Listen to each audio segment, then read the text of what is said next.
गंगा नदी के किनारे एक तपस्वियों का आश्रम था। वहां याज्ञवल्क्य नाम के मुनि रहते थे।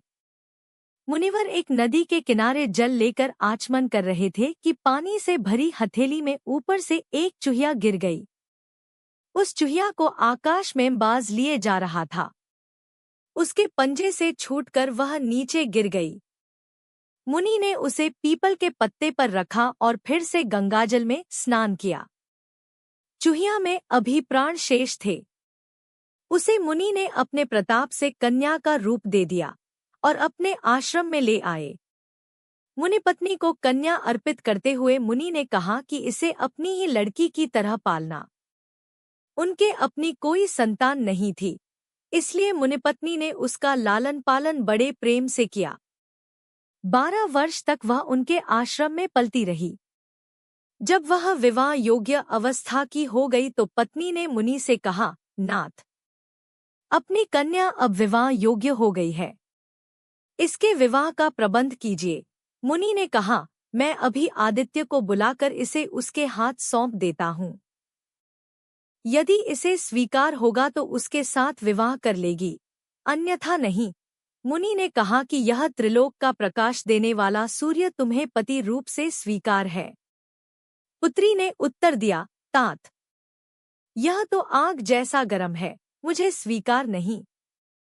इससे अच्छा कोई वर बुलाइए। मुनि ने सूर्य से पूछा कि वह अपने से अच्छा कोई वर बतलाए। सूर्य ने कहा, मुझसे अच्छे मेघ हैं, जो मुझे ढककर छिपा लेते हैं। मुनि ने मेघ को बुलाकर पूछा, क्या यह तुझे स्वीकार है? कन्या ने कहा, यह तो बहुत काला है, इससे भी अच्छे किसी वर को बुलाओ। मुनि ने मेघ से भी पूछा कि उससे अच्छा कौन है? मेघ ने कहा, हमसे अच्छी वायु है, जो हमें उड़ाकर दिशा दिशाओं में ले जाती है। मुनि ने वायु को बुलाया और कन्या से स्वीकृति पूछी। कन्या ने कहा, तात, यह तो बड़ी चंचल है, इससे भी किसी अच्छे वर को बुलाओ।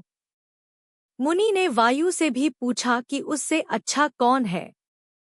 वायु ने कहा, मुझसे अच्छा पर्वत है, जो बड़ी से बड़ी आंधी में भी स्थिर रहता है। मुनि ने पर्वत को बुलाया तो कन्या ने कहा, तात, यह तो बड़ा कठोर और गंभीर है, इससे अधिक अच्छा कोई वर बुलाओ।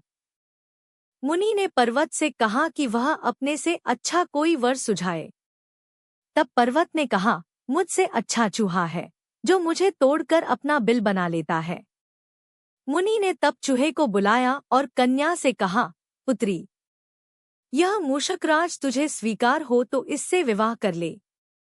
मुनिकन्या ने मूषकराज को बड़े ध्यान से देखा। उसके साथ उसे विलक्षण अपनापन अनुभव हो रहा था। प्रथम दृष्टि में ही वह उस पर मुग्ध हो गई और बोली, मुझे मूषिका बनाकर मूषकराज के हाथ सौंप दीजिए। मुनि ने अपने तपोबल से उसे फिर चूहिया बना दिया और चूहे के साथ उसका विवाह कर दिया।